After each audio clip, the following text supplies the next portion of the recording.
Welcome to Dr. Balaga's God Knowledge Doc podcast, your quick dive into the latest medical breakthroughs to keep you ahead of the curve. Let's get started. Today is August 13, 2025. This is a paper which is a review article released today in the Journal of Cardiac Failure titled The Continuum of Prevention and Heart Failure in Cardiovascular Medicine, a joint scientific statement of the Heart Failure Society of America and the American Society of Preventive Cardiology. The lead author is Dr. Anuradha Lala, MD, from Mount Sinai, and the last author is Dr. Martha Gulati. Why is there a need to link preventive cardiology and heart failure management? Because heart failure is the most severe form of cardiovascular disease, and its mortality rates are rising despite advances in therapy. Prevention strategies can be integrated into heart failure care across the patient's lifespan to reduce incidence and improve outcomes. What is the scope of this joint statement? It emphasizes the overlap between cardiovascular disease prevention and heart failure care, covering primary, secondary, and tertiary prevention, and outlines recommendations to unify preventive and heart failure cardiology. Definition and staging of heart failure. Heart failure stage A to D. Stage A is at risk. Stage B is pre-heart failure. Stage C is symptomatic heart failure. And stage D, advanced disease. Each stage guides different prevention and therapeutic strategies. What is the significance of the new category heart failure with improved ejection fraction? It describes patients whose ejection fraction improves to greater than 10 percentage points from a reduced ejection fraction to greater than 40%, acknowledging a distinct recovery gap. Heart failure epidemiology. What is the projected heart failure prevalence in the US by 2050? Approximately 11.4 million people, up from 6.2 million currently. Which heart failure subtype now accounts for about half the cases? HFpEF, or heart failure with preserved ejection fraction. Traditional risk factors. Which traditional risk factors has the highest population attributable risk for heart failure? High blood pressure, hypertension, with 2 to 3-fold higher risk and greater than 90% prevalence in those with newly diagnosed heart failure in the Framingham study. How does type 2 diabetes mellitus influence heart failure risk in women versus men?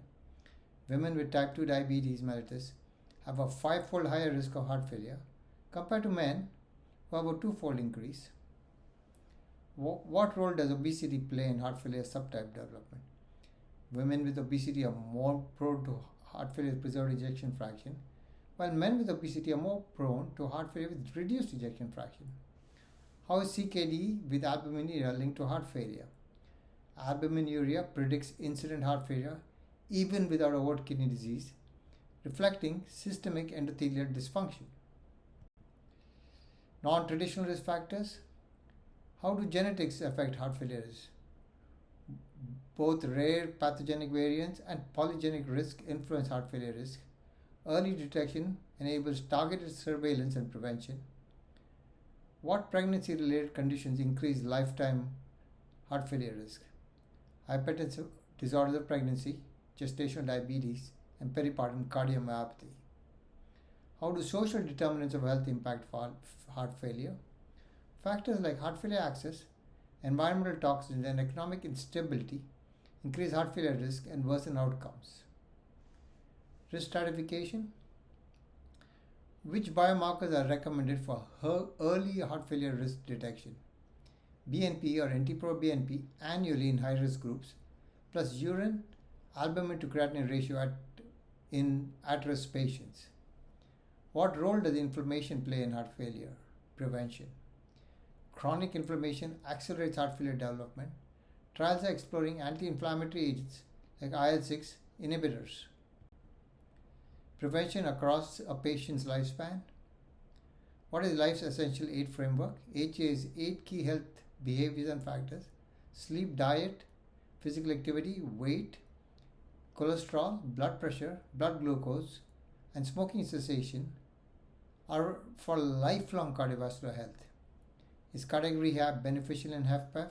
Yes. Small studies show improvements in exercise capacity and quality of life, but coverage is currently limited.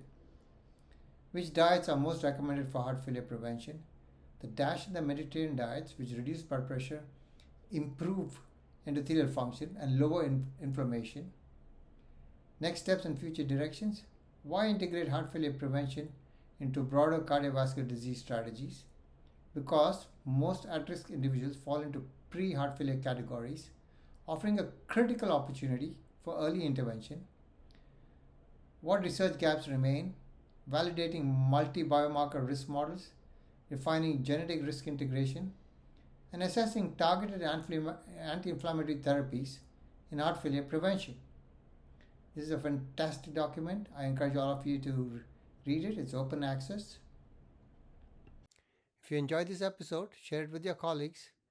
When we change how we see disease, we change how we shape lives. Until next time, stay curious, stay compassionate, and keep seeking wisdom.